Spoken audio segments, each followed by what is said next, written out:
Salam, selamat siang sahabat terkasih.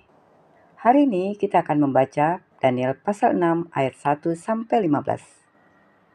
Kalau kita mengikuti perjalanan Daniel, ada sesuatu yang sangat menarik. Daniel telah melewati beberapa pemerintahan. Ia hidup pada masa Nebukadnezar, kemudian Belsasar, dan sekarang berada di bawah pemerintahan Darius. Kerajaan berubah, raja berubah, tetapi ada satu hal yang tidak berubah, yaitu kesetiaan Daniel kepada Allah. Dan justru dalam pemerintahan Darius inilah kesetiaan Daniel kembali diuji. Mari kita melihat apa yang terjadi. Daniel 6 ayat 1 sampai 4. Darius orang Media menerima pemerintahan ketika ia berumur 62 tahun. Lalu berkenanlah Darius mengangkat 120 wakil-wakil raja atas kerajaannya. Mereka akan ditempatkan di seluruh kerajaan. Membawahi mereka diangkat pula 3 pejabat tinggi, dan Daniel adalah salah satu dari ketiga orang itu. Kepada merekalah para wakil-wakil raja harus memberi pertanggungan jawab, supaya raja jangan dirugikan.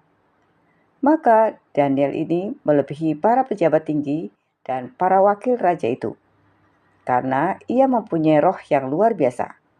Dan raja bermaksud untuk menempatkannya atas seluruh kerajaannya. Sahabat terkasih, Daniel kembali mendapat kedudukan penting. Bahkan raja bermaksud menempatkan Daniel atas seluruh kerajaan. Kemudian para pejabat lainnya mulai mencari kesalahan Daniel. Ini luar biasa.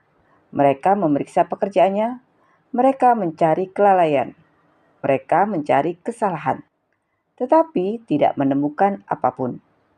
Daniel bukan hanya dikenal sebagai orang yang berdoa, ia juga dikenal sebagai orang yang dapat dipercaya. Imannya kepada Allah terlihat dalam cara ia menjalankan tanggung jawabnya. Ini mengingatkan kita bahwa integritas bukan hanya tentang apa yang kita lakukan ketika berada di gereja atau ketika sedang berdoa.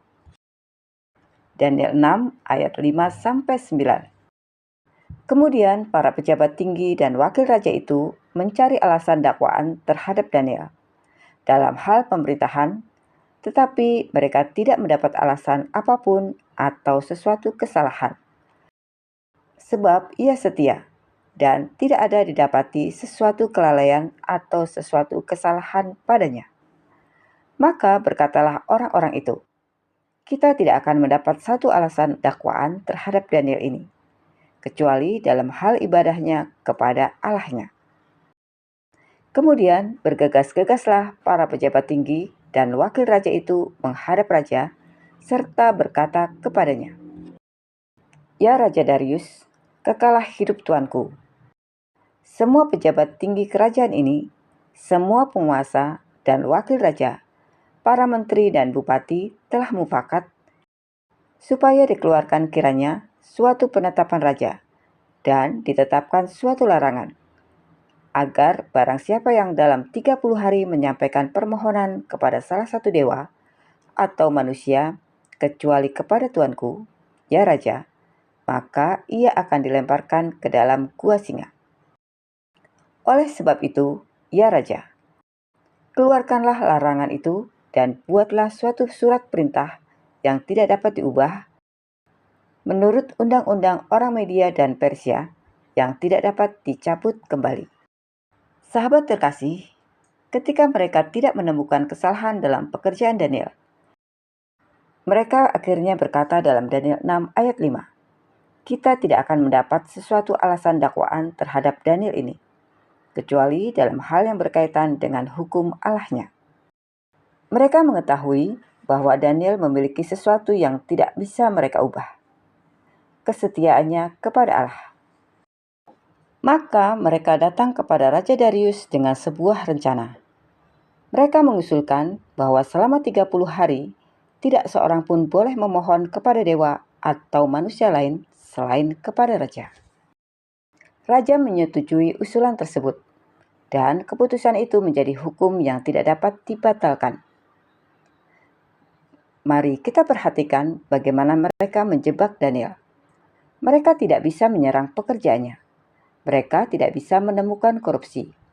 Mereka tidak menemukan kelalaian. Maka mereka menyerang sesuatu yang paling penting bagi Daniel, yaitu hubungannya dengan Allah. Kadang hidup benar tidak berarti kita tidak akan menghadapi orang yang berniat buruk kepada kita. Daniel tidak melakukan kesalahan, tetapi ia tetap menjadi sasaran. Daniel 6 ayat 10-11. Sebab itu Raja Darius membuat surat perintah dengan larangan itu. Demi didengar Daniel bahwa surat perintah itu telah dibuat, pergilah ia ke rumahnya. Dalam kamar atasnya ada tingkap-tingkap yang terbuka ke arah Yerusalem. 3 kali sehari ia berlutut, berdoa, serta memuji Allahnya, seperti yang biasa dilakukannya. Sahabat terkasih, sekarang kita sampai pada bagian yang sangat penting. Daniel mengetahui bahwa peraturan itu sudah ditandatangani. Ia tahu konsekuensinya. Daniel tetap berdoa seperti yang biasa dilakukannya. Ia sudah memiliki kehidupan doa sebelumnya. Ancaman tidak membuat Daniel mulai mencari Tuhan. Ancaman justru memperlihatkan bahwa Daniel memang sudah berjalan bersama Tuhan. Dan Daniel tidak mengubah kebiasaannya hanya karena keadaan menjadi berbahaya. Ia tetap berlutut, ia tetap berdoa, ia tetap memuji Allah. Mereka akhirnya mendapatkan apa yang mereka cari. Tetapi bagi Daniel, berdoa bukan sekedar kebiasaan. Itu adalah bagian dari hubungannya dengan Allah. Daniel 6 ayat 12-15. Lalu orang-orang itu bergegas-gegas masuk dan mendapati Daniel sedang berdoa dan bermohon kepada Allahnya. Kemudian mereka menghadap raja dan menanyakan kepadanya tentang larangan raja. Bukankah Tuanku mengeluarkan suatu larangan supaya setiap orang yang dalam 30 hari menyampaikan permohonan kepada salah satu dewa atau manusia kecuali kepada Tuanku, ya Raja, akan dilemparkan ke dalam gua singa? Jawab raja, perkara ini telah pasti menurut undang-undang orang Media dan Persia yang tidak dapat dicabut kembali. Lalu kata mereka kepada raja, Daniel, salah seorang buangan dari Yehuda, tidak mengindahkan Tuanku, ya Raja, dan tidak mengindahkan larangan yang Tuanku keluarkan. Tetapi 3 kali sehari ia mengucapkan doanya. Setelah raja mendengar hal itu, maka sangat sedihlah ia, dan ia mencari jalan untuk melepaskan Daniel. Bahkan sampai matahari masuk, ia masih berusaha untuk menolongnya. Sahabat terkasih, para pejabat itu segera menghadap raja dan mengingatkan tentang larangan yang sudah dibuat. Ketika para pejabat itu mengatakan hal yang dilakukan oleh Daniel, maka raja menjadi sangat sedih. Ini menunjukkan bahwa Darius sebenarnya menghargai Daniel. Ia sadar bahwa dirinya telah dijebak. Tetapi para pejabat itu terus mendesaknya. Dan disinilah bagian pertama Daniel 6 berakhir. Daniel belum masuk ke gua singa, tetapi kita sudah tahu bahwa ia sedang menuju ke sana. Dan yang membawa Daniel ke sana bukan karena ia melakukan kejahatan, justru karena ia tetap setia. Sahabat terkasih, kalau kita melihat Daniel 6 ayat 1-15, ada satu hal yang sangat kuat. Daniel hidup di tengah pemerintahan yang berubah-ubah. Tetapi karakternya tidak berubah. Ketika diberi kedudukan, ia tetap setia. Ketika diperiksa, ia tetap bersih. Ketika dijebak, ia tetap berdoa. Dan ketika sebuah aturan melarangnya mencari Tuhan, ia tetap memilih untuk setia kepada Allah.